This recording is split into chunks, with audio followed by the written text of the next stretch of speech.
Hello class, today we're going to look at simplifying a radical expression. We're in chapter 8, section 1 of the study plan, number 31. So I have a little bit of a different process of simplifying these than you may find in the textbook. So I'm going to go ahead and show you that and see what you think of it. So let's look at this problem. We have a 1/2 out front. This is a 1/2 times our result. So this is referring to the square root symbol.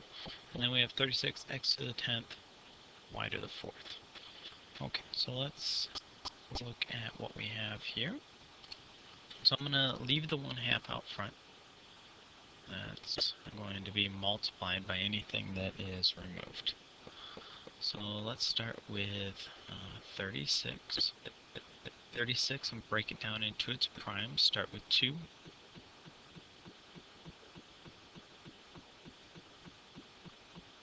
And then 2 and 9.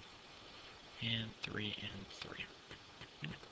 So the idea with square roots is there's a 2 that's assumed to be in the little valley. So that's telling me that I need 2 of the same number to remove it.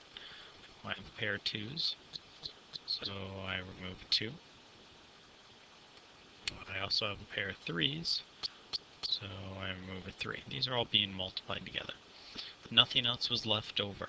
Notice that 2 times 3 is just 6. Square root of 36, 6. Just a different way of looking at it. As we start to work problems that don't work out nicely, this process will be helpful.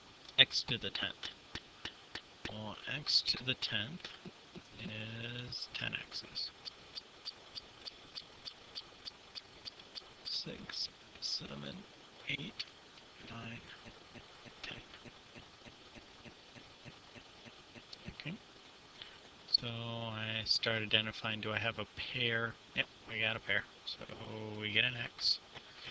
Keep going through this process. We have another one. I'm going too fast. Remember, you can always pause.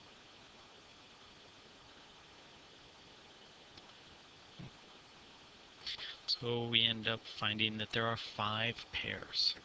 Here's the shortcut.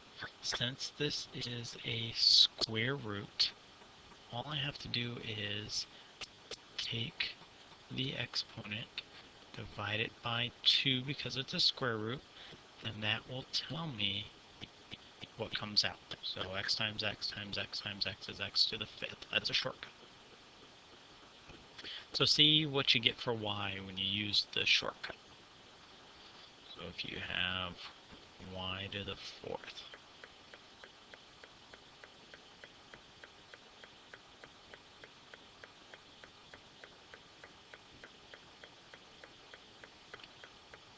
again, since it's a square root, I'm going to divide by 2. It gives me a y squared. So I have a y squared out here. Notice that nothing was left over. We weren't left with any remainders. So if we were left with a remainder, that would stay inside the square root. Go ahead and multiply this. Well, the half and the 2 reduce. So I'm left with 1 times 1 times 3 is 3. 1, 2, 3, 4, 5. And a y squared. So our answer for simplifying this is 3x to the 5th y squared. Let's go ahead and plug that into the study plan. So 3x, I'm going to use my little exponent button to the 5th. Now I have to hit the right arrow to exit the exponent to do y. And we're going to have squared. So 3x to the 5th y squared. Check our answer. Nice work. So that's simplifying a radical expression. This one worked out very nicely. As we continue on, we'll start to get leftover parts that will stay inside the square root. Hope this was helpful.